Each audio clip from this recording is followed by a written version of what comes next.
Olá, pessoal, tudo bem? Bem-vindos à nossa primeira aulinha do curso MAP, o curso de monitorização hemodinâmica para enfermagem. Meu nome é Andresa Franco e eu espero que a gente tenha aí uma ótima jornada na monitorização. Essa primeira aula aqui é de introdução à monitorização hemodinâmica. A gente vai entrar com algumas informações aí para vocês já estarem esquentando e aquecendo para receber informações mais aprofundadas, tudo bem? Então vamos lá. Só para a gente lembrar que monitorização hemodinâmica é um conceito. Hemodinâmica significa o movimento do sangue. E a monitorização hemodinâmica é a observação repetida ou até contínua desse movimento do sangue. Então, isso é muito importante para que vocês possam entender que quando o sangue vai ver a cava inferior, ver a cava superior, ele está dentro de um sistema venoso e não na sua totalidade, porque parte do sangue fica num compartimento. A gente vai ter uma aula só de retorno venoso. Parte do sangue fica no compartimento e parte é liberada nas grandes veias. Quando elas necessitam de volume, elas recrutam desse compartimento para grandes veias. Opa! Em que momento isso acontece? Eu consigo monitorar esse momento? Conseguimos. E mais, ele chegou lá no átrio direito. Quando o sangue chega no átrio direito, eu consigo informações desse movimento no átrio direito. Que movimento é esse? Primeiro, para passar da veia cava para o átrio, ele precisa de diferença de pressão. Então, ele vai passar. Depois, ele vai passar pelo átrio. Eu vou te dar informações desse movimento em pressão, em volume, em quantidade de ejeção durante a sístole, durante a diástole, quantidade de pressão. Então, essas informações são extraídas desse movimento do sangue, tudo bem? E um conceito importantíssimo que eu já soltei aqui para vocês é o gradiente de pressão, conceito muito importante no movimento do sangue. Anota aí, gradiente de pressão. O que é um gradiente de pressão? É a diferença entre dois pontos. Então vejam bem, para a gente entender na prática. Se o meu átrio está com muita pressão, pressão muito alta, pressão de átrio direito, PAD, já disse aí uma variável para vocês. Está muito alta, o retorno venoso, ou seja, quando vai desembocar, ver a cava inferior superior que desemboca ali no átrio direito, quando chega ali no átrio direito, ele, se não tiver com umas pressões adequadas, esse retorno ele não é satisfatório, eu não consigo desembocar totalmente. Então eu estou querendo dizer, e a gente ainda vai conversar bastante sobre isso, que quando eu tenho aumento de pressões dentro do átrio, eu diminuo o retorno venoso. Diminuo, porque eu não tenho essa diferença de gradientes de pressão, aqui a pressão precisa estar mais baixa para aqui cair. Então, geralmente, eu quero uma PAD de zero, eu quero uma PVC de zero, de nenhuma pressão, para eu receber o retorno venoso. Se eu tiver altas pressões, esse retorno venoso vai estar comprometido.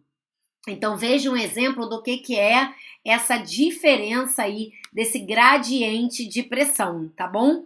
O movimento do sangue ele é mantido através de um fluxo pulsátil gerado pelo coração. Estou mostrando esse coração para vocês verem, principalmente que do átrio direito, ó, deixa eu voltar aqui, ó, do átrio direito para abrir a válvula tricúspide e cair no ventrículo direito, eu preciso de diferença de pressões.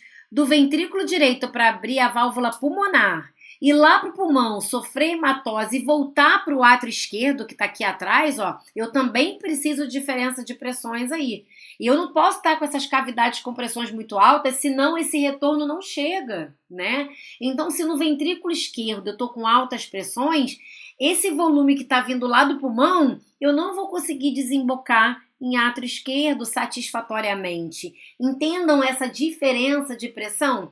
O mesmo serve se meu sangue estiver lá no ventrículo direito e o meu pulmão estiver com altas pressões, meu ventrículo vai ter que fazer muita força para poder vencer essa resistência pulmonar e conseguir levar o sangue para lá.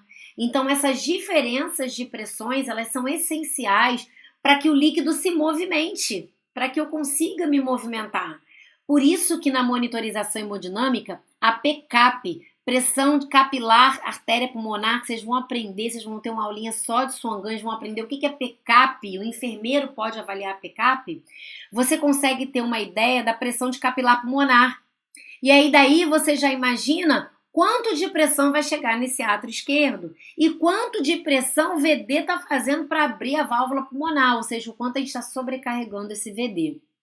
Por isso é que alguns medicamentos, como o Primacor, por exemplo, né, a milrinona, eles são ótimos medicamentos para você manter uma boa contratilidade. A gente vai ter uma aulinha só de contratilidade, que eu preparei bem especial para vocês.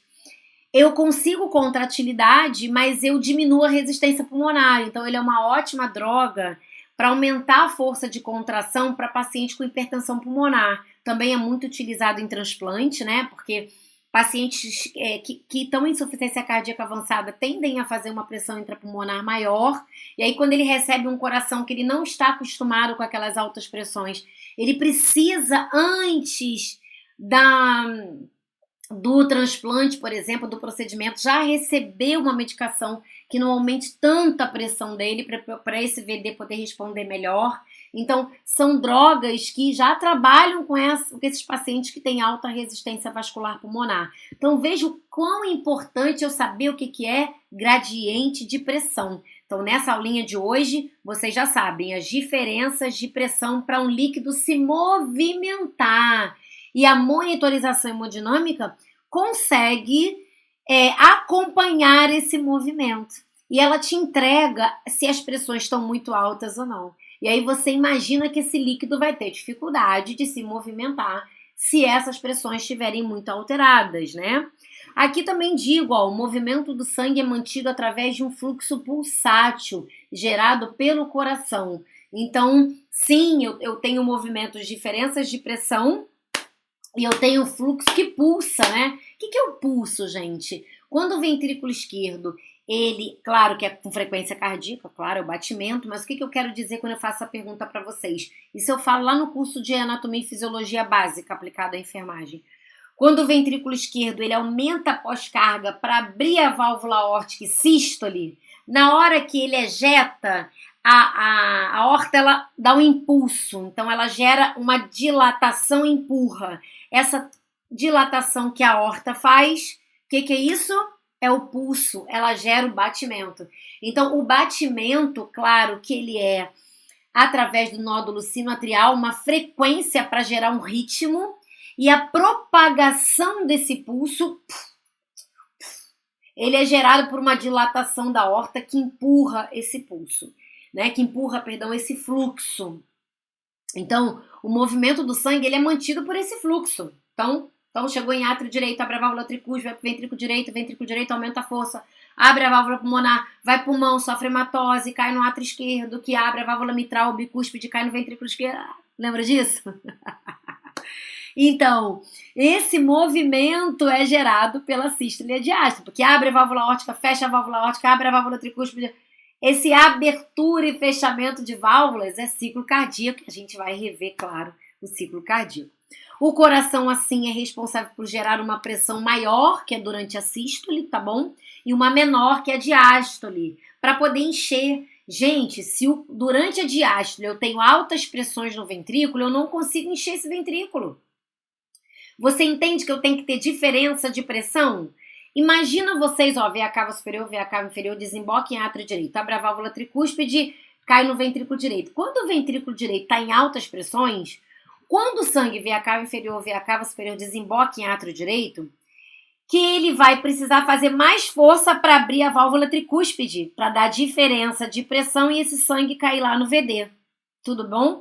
Mas só que se o ventrículo direito tiver com pressões muito altas, ele vai ser bem resistente para o átrio abrir essa válvula. Com o tempo, cronicamente, esse átrio vai ter que fazer muito mais força. A gente tem uma sobrecarga atrial direita. A onda P no eletro fica até um pouquinho mais apiculada, né? Porque é uma sobrecarga. Por que isso? Porque ele tem altas pressões de VD, por exemplo. E do lado esquerdo, hipertrofia de VE. Também acontece a mesma coisa. Eu vou ter altas pressões que o átrio vai ter que fazer muito mais força para jogar esse sangue lá no VE. e aí com isso acaba que o átrio também fica apiculado. A onda P parece tem a onda P e a onda P atrial, né? A onda P acaba sendo a contração dos dois átrios, tá, gente?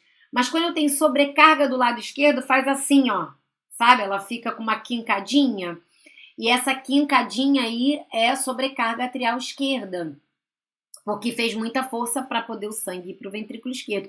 Conseguem observar essas diferenças de pressão, de gradiente de pressão? Entende que a monitorização te dá o quanto de pressão que está dentro dessas câmeras? Isso é muito importante para a gente entender o esforço, o gasto miocárdico que esse doente está fazendo para gerar um fluxo, né?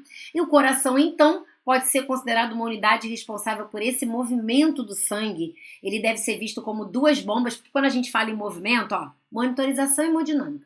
Hemodinâmica estuda o movimento do sangue. Pô, no corpo todo, né? No corpo todo tem uma ideia, porque se o coração, ele é a unidade responsável por movimentar, e chega sangue, envio, chega, envio, então eu quero monitorar ele, porque se é ele que envia sangue para o corpo todo, eu estudo o movimento a partir dele.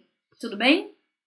Então ele deve ser visto como duas bombas em série mesmo, que geram pressões diferentes de maneira simultânea, promovendo o aparecimento de gradiente de pressão e permitindo o movimento do sangue. Diferenças de pressões permitem o movimento desse sangue. Até aí tudo bem? Beleza, então a gente pode seguir?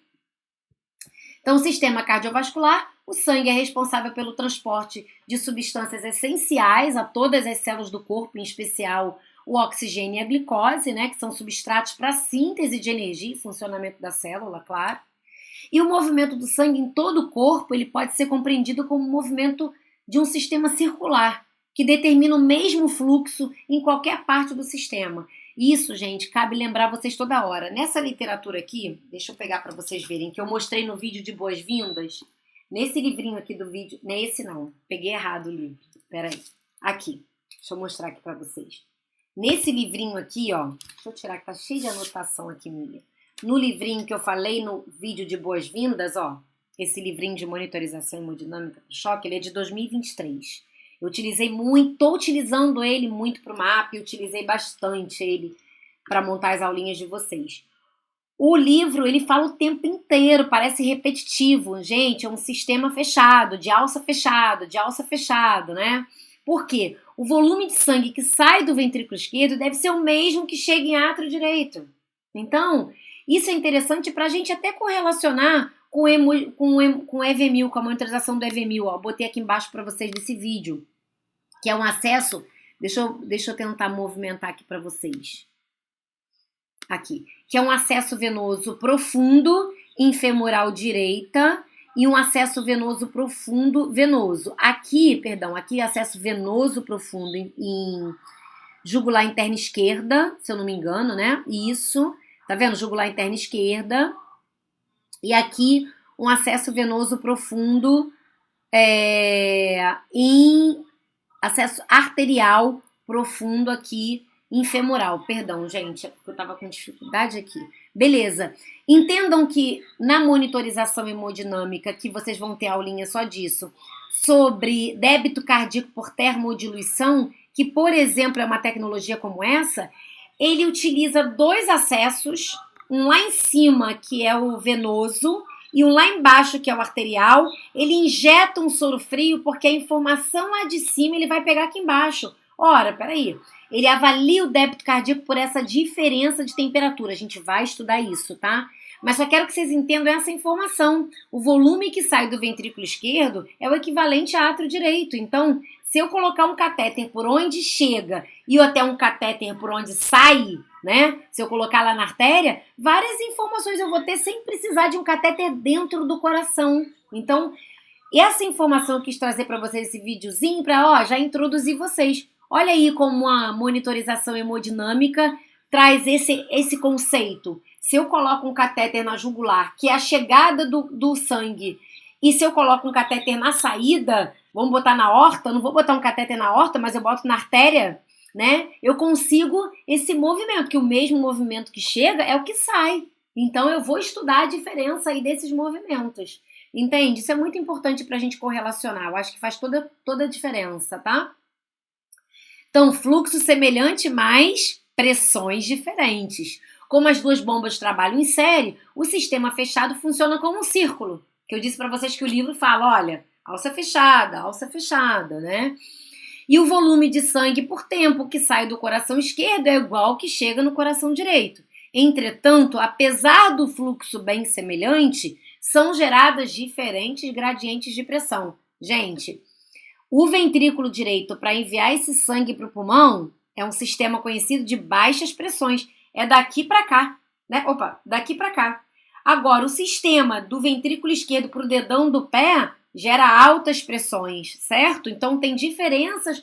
As pressões do lado direito são muito diferentes das pressões do lado esquerdo. Então, a circulação pulmonar e lado venoso da circulação sistêmica tem elevadas complacências. É conhecido o lado direito como um lado muito complacente. Um lado, a maior câmara receptora é o lado direito. E o lado esquerdo é o conhecido como a maior câmara ejetora.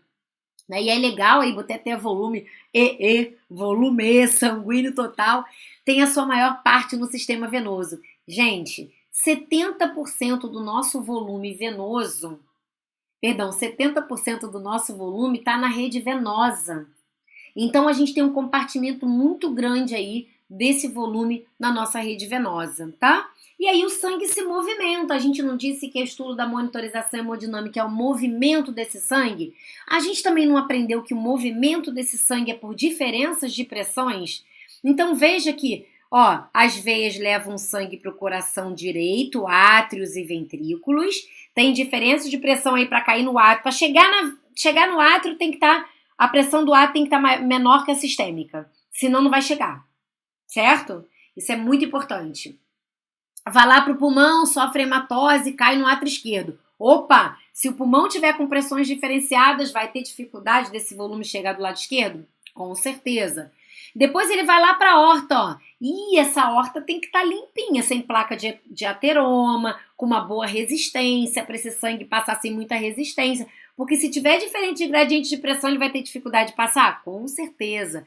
E quando ele chegar no capilar, mais ainda. Porque os capilares, eles são micrômetros, né? Então, se eu tiver resistência no capilar, geralmente na sepse, que é o alvo da sepse, é a circulação, é a microcirculação, eu vou ter ainda mais dificuldade de perfundir. Então, olha quantas barreiras, quantos obstáculos o movimento desse sangue faz para ele chegar no destino dele, né? Lá na frente do nosso curso, por isso a minha preocupação com a curva de aprendizagem, vocês vão conseguir buscar de todo esse processo, porque é isso que é a monitorização hemodinâmica. Ela estuda o movimento do sangue, traz variáveis para vocês, que vocês vão conseguir ver, ó. Será que está ficando muito volume após a sístole? E tem uma variável, índice de volume diastólico final global. Ele te diz que depois da sístole, tá ficando muito volume ali?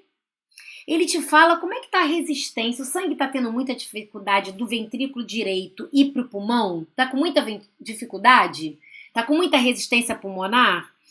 Ih, caramba, depois que ele chega no ventrículo esquerdo, tá com muita resistência para vencer? É hipertensão, é placa de ateroma, é trombo, é um coração doente? Então ele vai te dando informações de débito cardíaco, cardiac output é o débito cardíaco em inglês, tá? É débito cardíaco contínuo, cardiac output continuous.